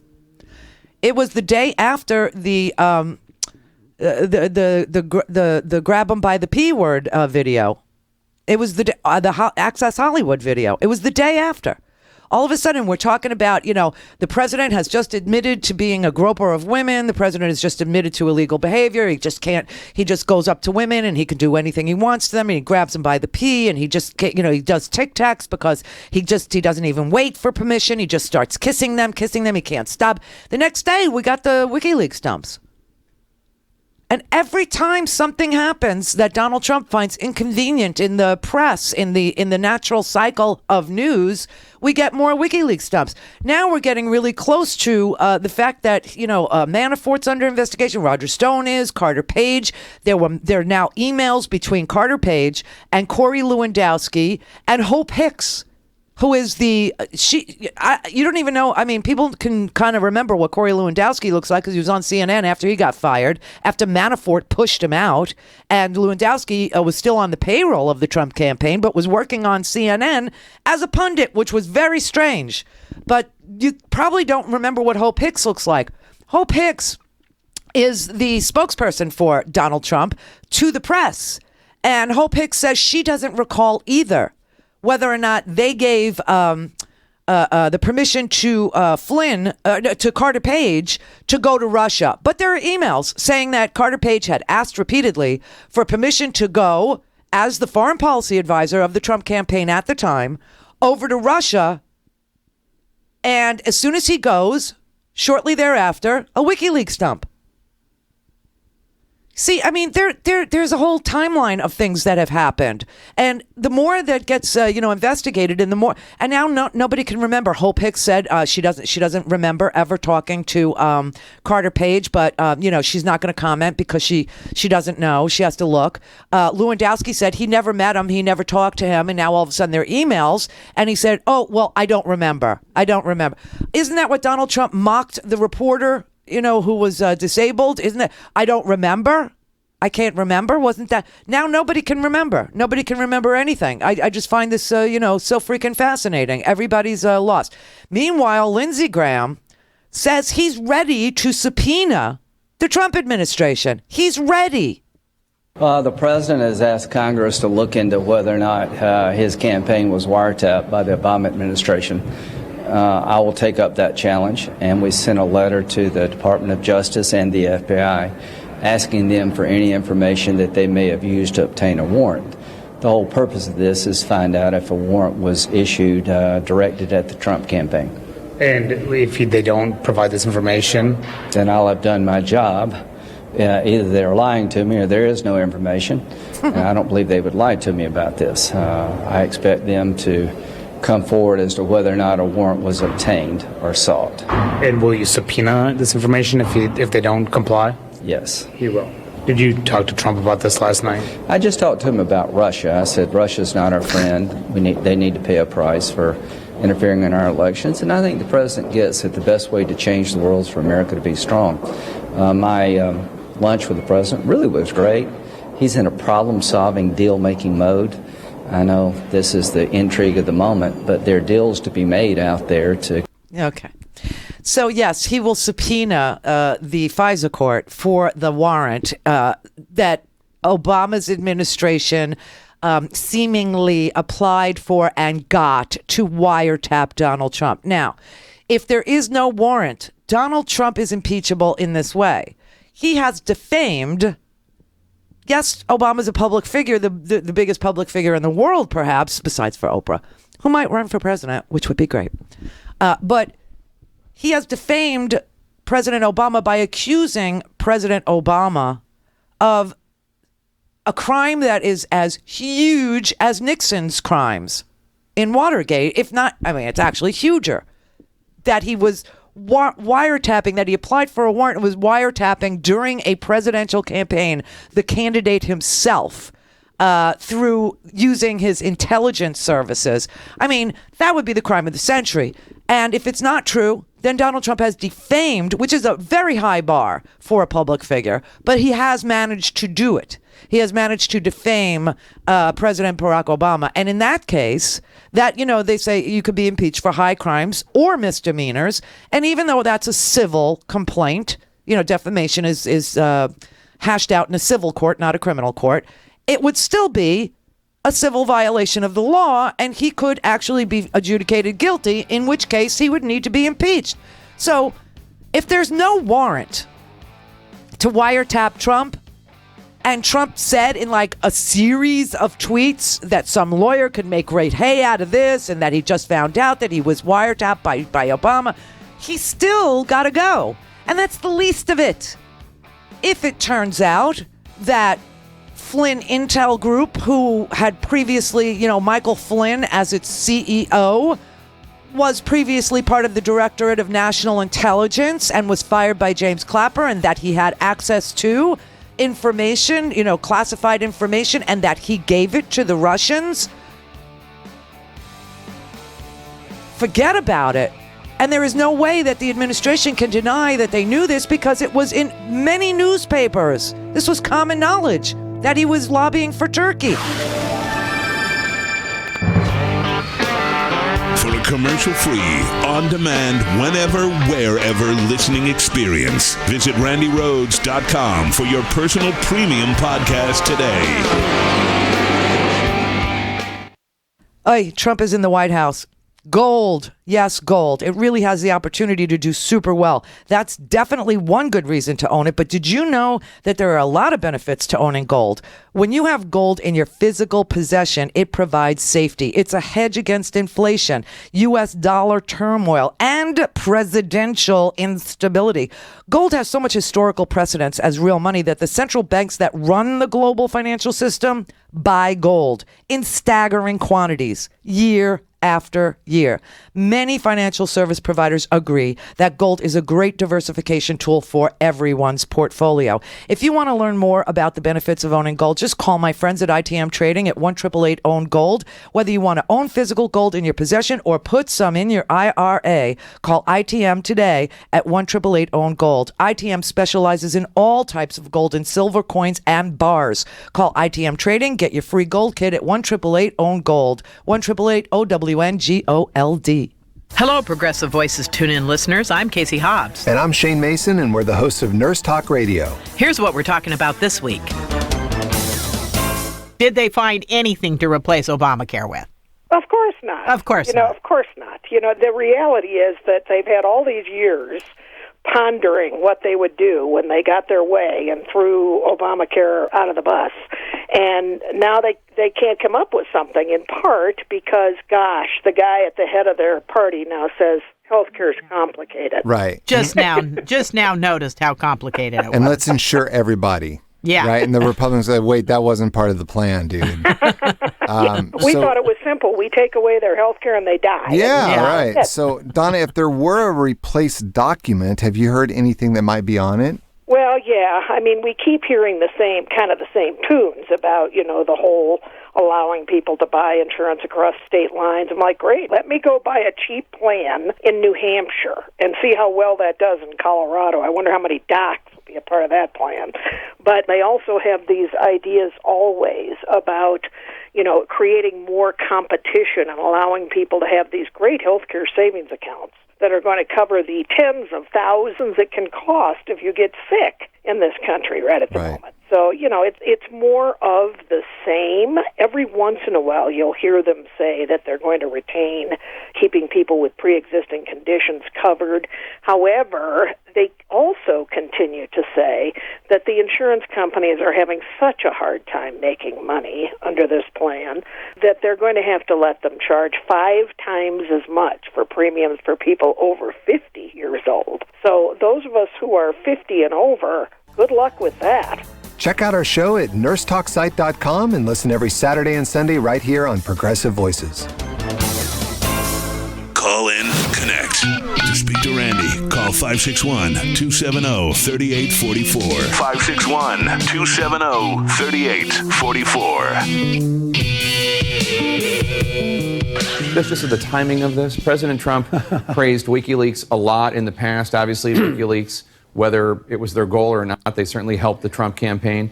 And here we have a situation where President Trump is complaining about intelligence, complaining about leaks, people around him complaining about the so-called deep state out to get him.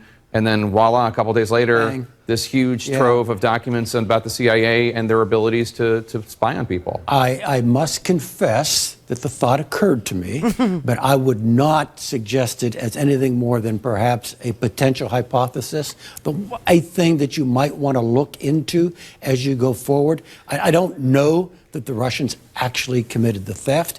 This may be what WikiLeaks said it was, an insider.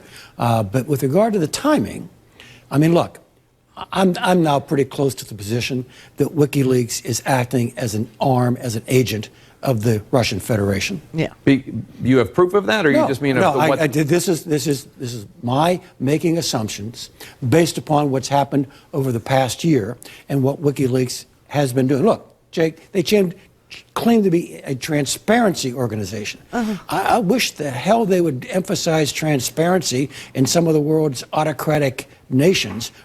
It's exactly right. WikiLeaks does not expose the autocratic nations of Russia or Turkey or Ukraine, when Yanukovych was there. He only leaks, or China with the one baby policy. No, he only releases stuff against the U.S. government, the Julian Assange does. And everybody is suspicious of the timing. And it's just so fascinating that, both things can be true. And Michael Hayden knows this because he's the former head of the CIA. Both things can be true. WikiLeaks claims it was a contractor that gave them the cyber warfare information that they then released. And and Julian Assange is saying, oh, that's just the tip of the iceberg. The stuff we released was like nothing. We got so much more. So much more. Now, Julian Assange never asked the source, he says, of his documents. Yeah, right. And so no one knows where he got the documents from, but he is saying it came from inside the intelligence community, meaning a contractor. Now, that can be true, and it could be that that contractor is a disgruntled, Trump campaign aide who was screaming lock her up on the campaign trail over some emails, and then only lasted 24 days as the national security advisor to Donald Trump after being fired previously by the director of national intelligence, James Clapper, for being unsuitable for the job at DNI. And then setting up his own intelligence contracting company called Flynn Intel Group, which if you Google, depending on your browser, if you have Google Chrome, I should have told you, if you have Google Chrome, you're going to get a warning that this site is looking to hack yours. It's looking to get your passwords. It's looking to get your personal information. It's looking to get all your stuff. Please don't go here.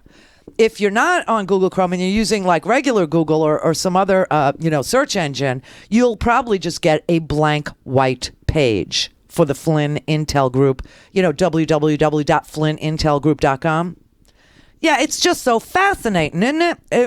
And you just look at, Flynn's reputation. You look at Roger Stone's reputation. You look at how they knew things were going to be leaked before they were actually leaked, how they were tweeting these things out, how Rudy Giuliani went on the TV and told Martha McCallum, the big surprise is coming, big surprise. And then all of a sudden, Comey is forced to correct the record about additional WikiLeaks emails claiming, and it could have been disinformation for all we know, but it could have been real, claiming that Huma Abedin's emails showed up on Anthony Weiner's server, and now Comey feels like he needs to correct the record on this closed investigation because the last testimony he gave to Congress was that was the end of the emails. Now, all of a sudden, the FBI bureau in New York alerts the D.C., Comey, the D.C. bureau, and say, oh no, there's more on Anthony Weiner's laptop. God only knows who put it there. God only knows how it got there. We never got an explanation, did we? No. But and how in the world did Roger Stone know? How in the world did Rudy Giuliani know? How? And why was Manafort lobbying in Ukraine without a license? Without a foreign agent? And by the way, Flynn was lobbying for Turkey and also meeting with the Russian ambassador, over and over and over and over again, lying about it to the point where he has to resign his national security advisor position. Also, this man has been so disgraced by every single high office he has been privileged to hold. He has never risen to the occasion. He's been fired by Clapper at DNI. He's been fired by Trump. I mean, how bad do you have to be fired by Trump? And Trump is saying he had no idea that he lobbied for Turkey, even though this was common knowledge. It was in the newspapers. And people like me were saying, you better be registered as a foreign agent. You better be, because it's a felony to do it if you're not. Elijah Cummings wrote a letter to Mike Pence trying to give him a heads up, saying, listen, this guy is trying to be the national security advisor, and I know he doesn't have to have Senate confirmation, but I just want to let you know, so you can't say you didn't know before you make him national security advisor, that he's been lobbying for Turkey without a license, without declaring himself as a foreign agent. You should know that. It's been in the newspapers. I don't know if you read or not, but I wanted you to know. And now Pence goes, I did not know that. You can't do that. It's just a lie. Everything is a lie. There's so much lying going on. And again, I say, if they have nothing to hide, why are they hiding everything? Why did Jeff Sessions have to resign after it was found out that he secretly met with Russians? Flynn had to resign. Now Pence says he didn't know any of this. He was lied to. He's the only one that didn't know, even though it was, in the newspaper. This is ridiculous. Manafort. Oh, we didn't know.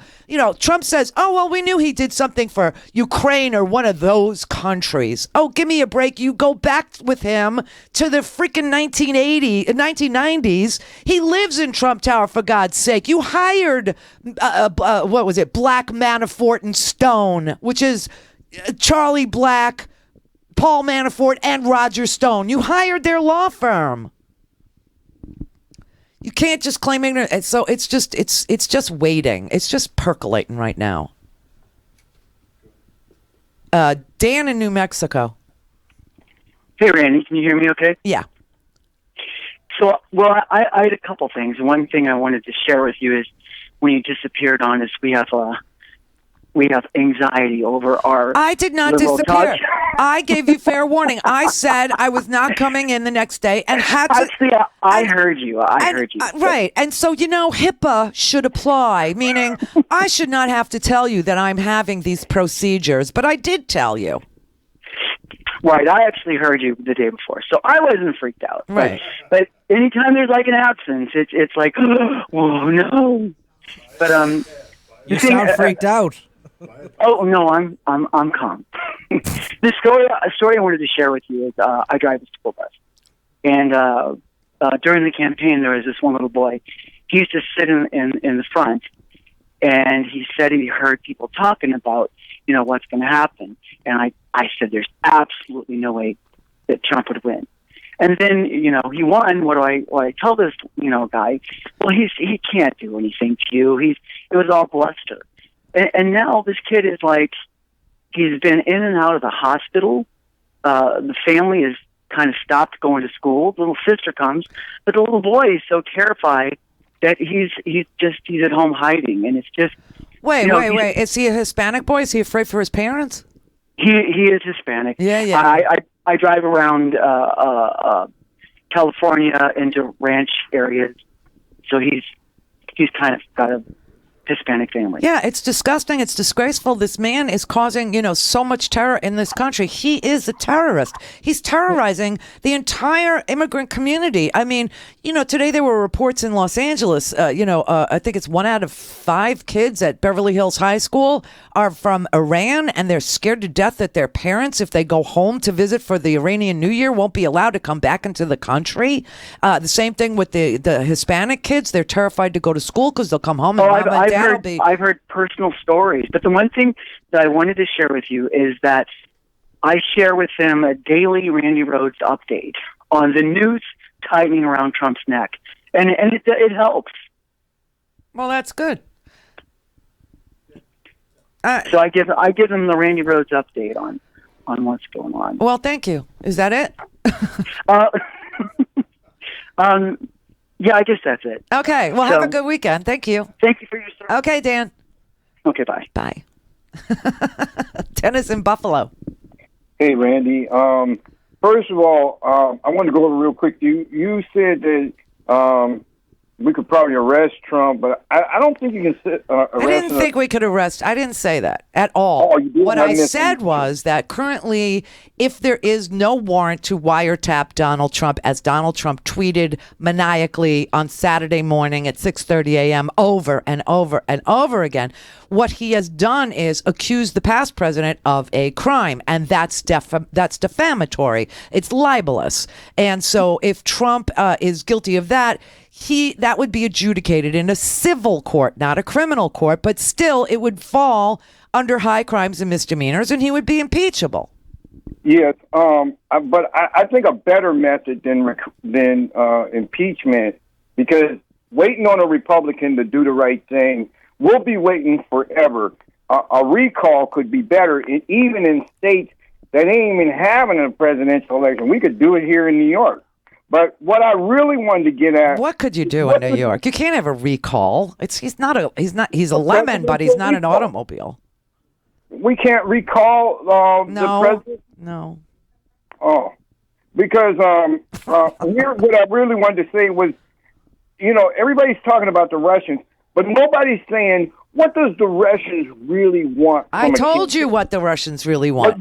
They got the oil. No, what the Russians really want is for the United States of America to fall into chaos, meaning you have a divided country where people who are supporting Donald Trump and this craziness have lost all faith in democracy and are willing to try oligarchy or autocracy or fascism or communism or some other form of government where the press gets silenced and the judiciary is doubted, the intelligence community is doubted. If, God forbid, we're attacked, remember, Trump's going to have to get on TV and say his intelligence community told him who attacked us. But if he's denigrating the intelligence community, nobody's going to believe him. It's all to sow doubt within the United States regarding democracy, that democracy failed and we need a different type of governance. And Donald Trump is selling autocracy. Donald Trump is selling ruling by diktat. He's selling, ruling by executive order. He's not introduced one single piece of legislation. Not one single piece. Not even Obama. The replacement for Obamacare is Paul Ryan's plan. He lied. He didn't really have a plan. He doesn't have a plan for ICE. He doesn't have anything. So that's what they want. He's weakening America by eliminating the education department, the EPA, the Department of Justice. We got all kind of top secret. You're missing the point. You're missing the point. The point is to change the type of government we have. Right now we have a democratic republic, okay? He seeks to change the system of government here. We call it democracy, and he and the Russians would like to see that end. It's not about weakening. It's about causing and sowing so much distrust for the democratic way we self-govern that people will be willing to do something other than democracy. They will be willing to have a strong leader. They will be willing to have an autocrat. They would be willing to try oligarchy or autocracy or, anything but democracy, because he is trying to tell the American people who support him that democracy doesn't work. Not his way. Okay. Paul in Woodinville. What I am suggesting, sir, respectfully, that there could be a Romulan spy aboard this ship. All right. I mean, Randy, really. What? If you don't know that your national security advisor was a foreign agent, what else don't you know? Well, you know what? If you don't know that your national security advisor was a foreign agent, then you shouldn't be president of the United States, number one. Number two, I would really hold off on attacking the intelligence community who is trying to let you know. Right. Listen, people really don't get it. They don't understand what Russia wants with us. And obviously what Russia wants with us is for us to fail. It's for us to move away from a transparent democracy that is flawed into an autocratic society where the flaws will remain, the wealth gets distributed finally and forever to the oligarchs, to the billionaires, to the people with close ties to Donald Trump. Everyone else can go to hell. The people can fight it out amongst themselves, and nobody will be allowed to speak about it. Look, that benefits Russia all across the board. It benefits them with the oil and gas deals that ExxonMobil wants to, pursue. It also means that the European Union is unprotected, and they can start invading Lithuania, and they can start invading Estonia, places Americans don't give a rat's ass about, but should, because it means that Europe is being dismantled. Well, was it Flynn or was it Mattis, or was it both of them, who Congress had to pass a waiver for them to take the position because they hadn't been out of the military for 7 years? No, that was Mattis. That was Mattis? Yeah. Okay. And Flynn didn't require Senate confirmation, is that right? That's right. Okay, so if you really want me to believe that Trump didn't know that he was a foreign agent, that's bullshit. Of course it's bullshit. It's been in the newspapers. Elijah Cummings wrote a letter to Mike Pence way back in October and November. Listen, everybody knew it. It was common knowledge.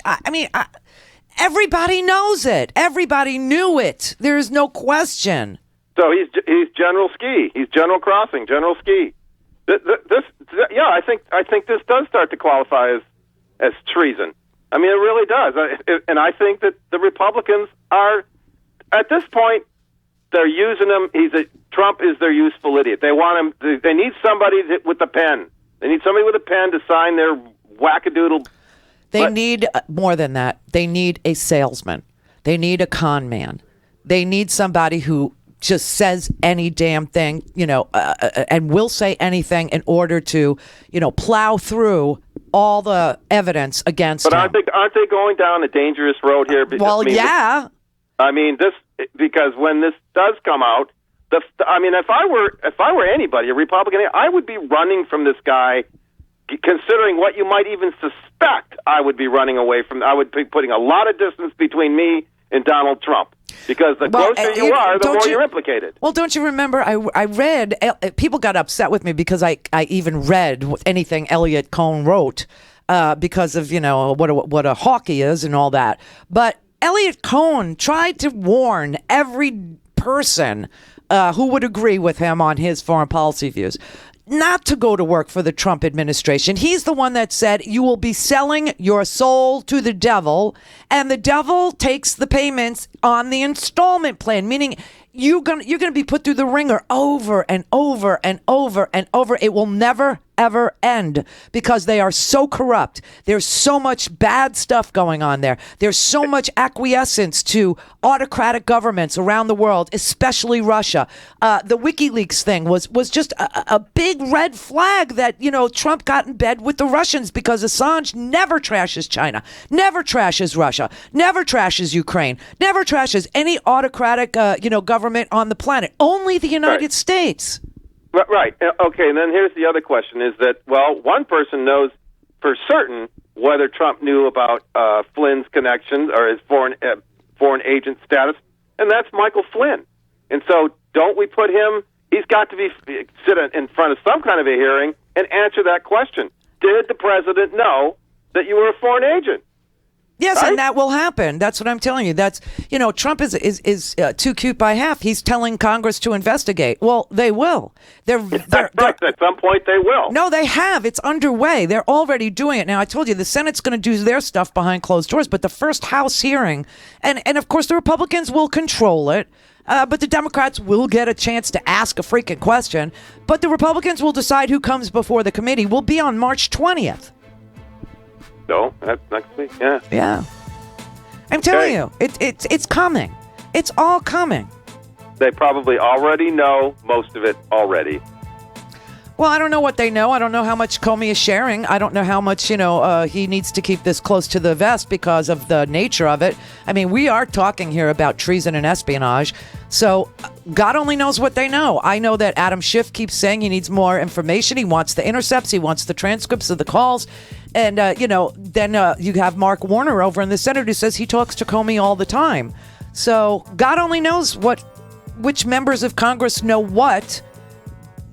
But it will be interesting on March 20th to see who they call and what the questions are like and how deep it goes. As Anna Nancy Wilson once sang, how deep it goes.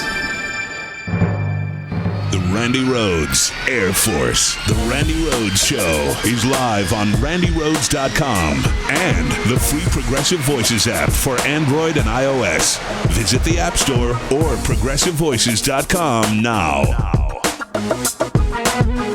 At a highly discount rate. For example, Republic Wireless uses T-Mobile towers. Use this information to your advantage when deciding if one of these discounts. The Randi Rhodes Show is brought to you by our partners at ITM Trading. Call them at 1-888-OWN-GOLD and ask for a free gold kit. 1-888-OWN-GOLD. For a commercial-free, on-demand, whenever, wherever listening experience, visit RandiRhodes.com for your personal premium podcast today. Yes or no? Do you believe that President Obama did that? Well, what I can say is that the President and our administration are very confident that the congressional committees in the House and Senate that are examining issues surrounding the last election, the run-up to the last election, will do that in a thorough and equitable way. I'm sure you noticed that the Vice President was asked, yes or no, do you believe President Obama committed this action? One that both the FBI Director and former Director of National Intelligence have said did not happen, and the Vice President did not answer. And he did not say he believed it. This is, interestingly, just the latest example of members of the president's own team refusing to say that they believe his apparently false claim.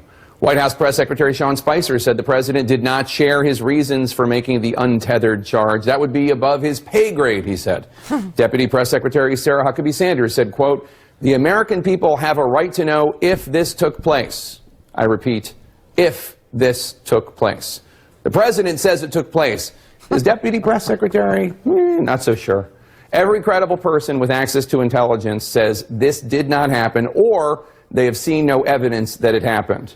And not even the vice president will say that he believes it happened. No one from the president's team says the charge is true. No one says, I believe the president. And these are people who are paid to believe the president.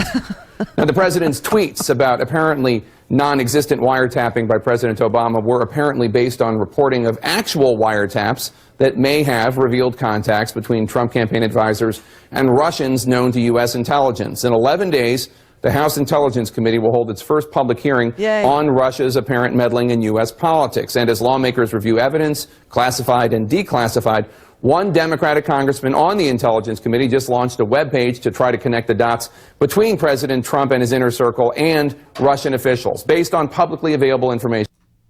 Yeah, it's going to be very interesting next week. On the 20th of March, the House will have its very first hearing on what evidence, it'll be on everything. The Russia connections, it'll be on whether or not there's any truth to the claim that the current president made against the former president, accusing him of one of the greatest crimes in the entire history of the United States, wiretapping the campaign of Donald Trump while the campaign was going on by going to the secret FISA court and getting a warrant to do so.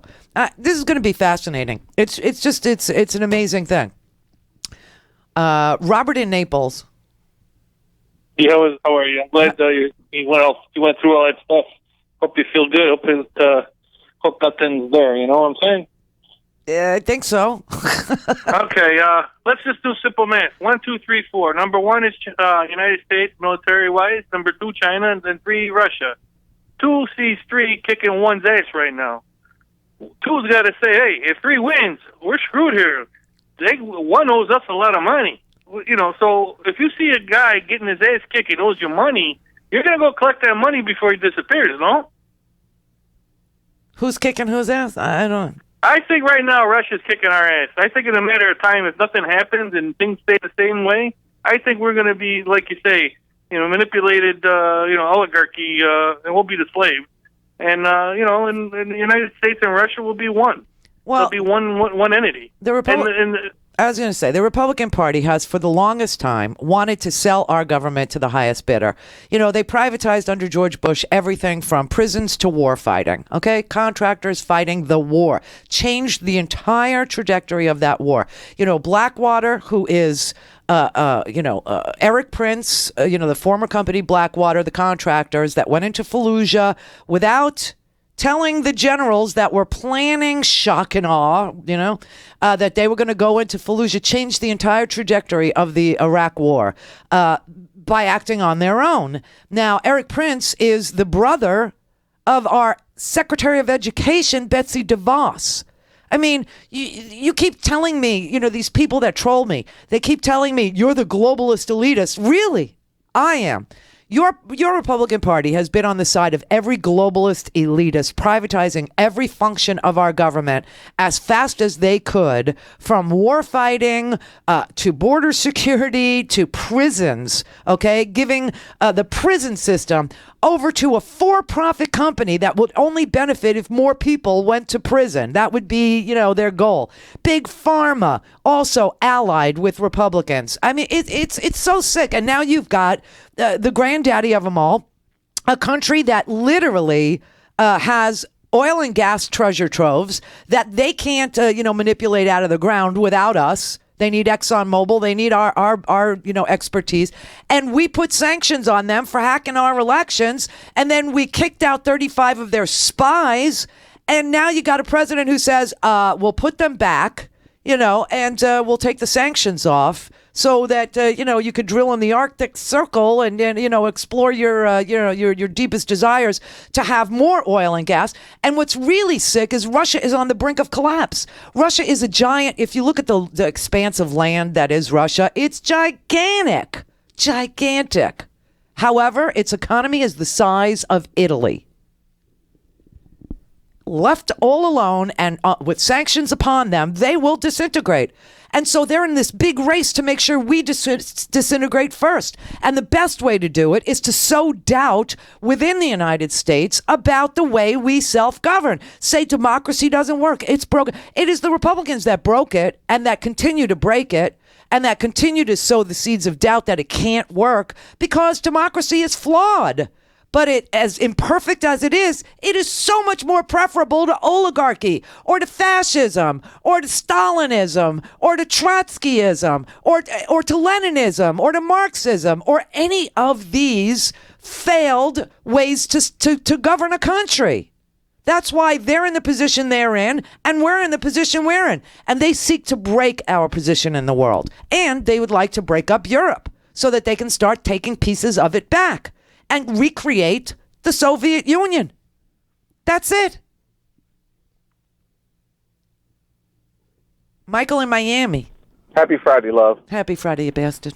I wanted to, just real quick, I know we don't have so much time. Listen, if this thing mushroomed, like walk with me here, I mean to the unthinkable, Randy, and we found out that Russia, just the impossible, they hacked it on a local level.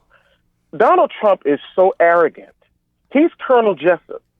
He would literally look in the camera and say, "You goddamn right I did." Yeah. And the people that are denying us that anything's wrong, Randy, they would immediately switch and start defending that he did it. Oh, you I better know. believe they would. I do they believe would that. defend it. I totally believe that. And that's why it's so sad that Obamacare is getting rid of mental health care. Yeah, because they're going to need it. They're going to totally need it. But the Trump care bill does away with rehab and it does away with mental health care. So it's a shame. It's a crying shame.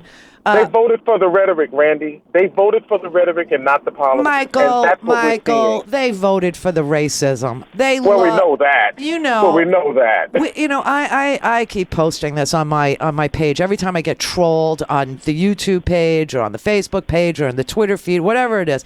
I keep saying, yes, we hate Trump. We hate Trump because Trump is a racist. But you hated Obama because you're a racist. And they are. And the Putin connection is about white power, too, Randy. Yes, this stuff all stems together. Yes, it does. And don't ignore it. That's right. Steve Bannon, this whole white nationalist. That's right. This Nazism, this whole hang is about white power. Yes, it is. It really is. Yeah. I don't know if it's about achieving white power, but I do know it's about appeasing white power people, appeasing them, coddling them, giving them permission to be racist, to tell them it's okay, your country is being taken over by brown people, Christianity is being attacked. It's ridiculous. What they do is they secure the socially insecure. Racism is social insecurity. It really is when you think about it. And what he did was secure those people socially. Yeah. The hierarchy of racism in this country for the poor whites, it's too much irony. For the poor whites, it's a type of social security. When they talk about of white privilege, it's social security. There are things that they never have to think about that I do, Randy. There's things that I have to consider on my daily trolling through South Florida. I know. I have to think about stuff. I know you do. I know. I don't know if you have kids, but if you do, and you have no. Yeah, well, see, I have enough experience with the talk. I've heard it from mothers and fathers who have shared it with me. About how worried they are that their kids go, 15 years old and he goes to the mall, or 16 and he gets his driver's license. I mean, they're terrified. They're absolutely. And there's no reason in America in the 21st century that should be the case, but it is because of people like Donald Trump, because of this Republican conservatism. Right. Yeah, that permeates these people's brains with, you're being replaced. People are breeding, and It's crazy. Meanwhile, and they never meet me, Randy. They never even see black people. Because you're 11% of the population, and yet they fear everything about you. They never even come across us, and I have to watch my energy. You know, I'm in Boca now. Me and you, I guess we're destined to all be family.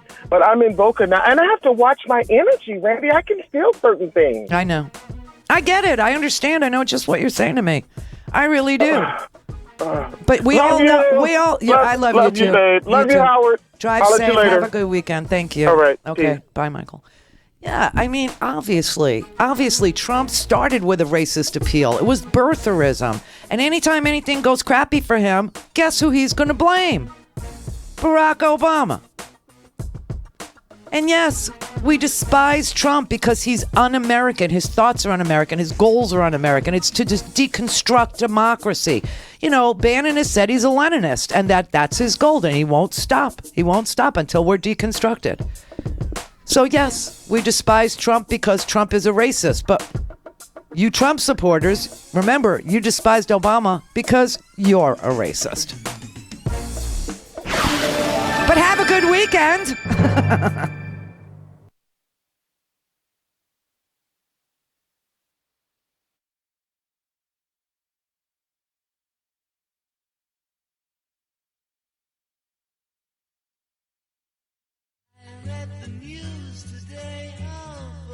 It's time for Nicole Sandler's What's News from NicoleSandler.com and the Progressive Voices Network. On the first Friday of each month, the previous month's job numbers are released. On March 10th, here's what happened. Immigrants, we get the job done. The first full month of jobs under President Trump, 235,000 jobs were added. That was better than economists were looking for. They expected a number just around 200,000. The unemployment rate drops to 4.7% from 4.8%. Donald Trump was so excited that he retweeted the reprehensible Matt Drudge's tweet that simply said, "Great again," plus 235,000, with a link to a Bloomberg article with the headline, "U.S. jobs pay shows solid gains in Trump's first full month." Take this job and shove it.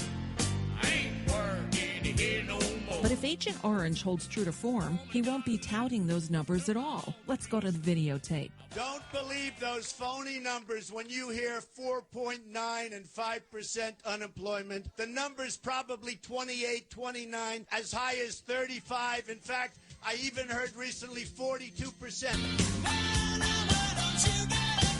I hope some intrepid journalists at the White House press briefing ask Spicy whether or not the orange twitler believes the numbers now that he's in the Oval Office. And they just might, because some journalists have really stepped up recently to fact-check inconsistencies. I've got a question for you. Chris Jansing. You seem to acknowledge that the president was wrong when he tweeted that 122 prisoners released by the Obama administration from Gitmo had returned to the battlefield. In fact, it was mostly by the Bush administration. Will he retract or even apologize for that, given that he also called it a terrible decision by the Obama administration, and given that that was incorrect, that there still has been no proof either of his tweets about widespread voter fraud or the wiretapping? Does the president have a credibility problem? Ali Velshi. You know, sir, that in all those countries, all the developed countries that have single-payer systems or universal health care, happiness about health care is actually substantially greater than it is in the United States. Then why do they all come here? They don't come here. They don't all come here. You Republicans say that all the time. They don't all come here. They don't all come here. People in Canada, people in Norway, people in the United Kingdom, people in Sweden, people in Denmark, they don't all come to the United States for health care. Why do you say that? Well, because you see it all the time. It's just not true. People in Canada come here for extensive surgery. They come here and get it done in the United States. Sir, I grew up in Canada. I live in Canada. My entire family's in Canada. Nobody I know ever came to the United States for health care. I'm sure you have a handful of stories about things like that. It's not actually statistically true. Why do we never get an answer when we're knocking at the door with 1,000 million questions about hate and death and war? Shepard Smith on Fox. General Michael Flynn was a foreign agent.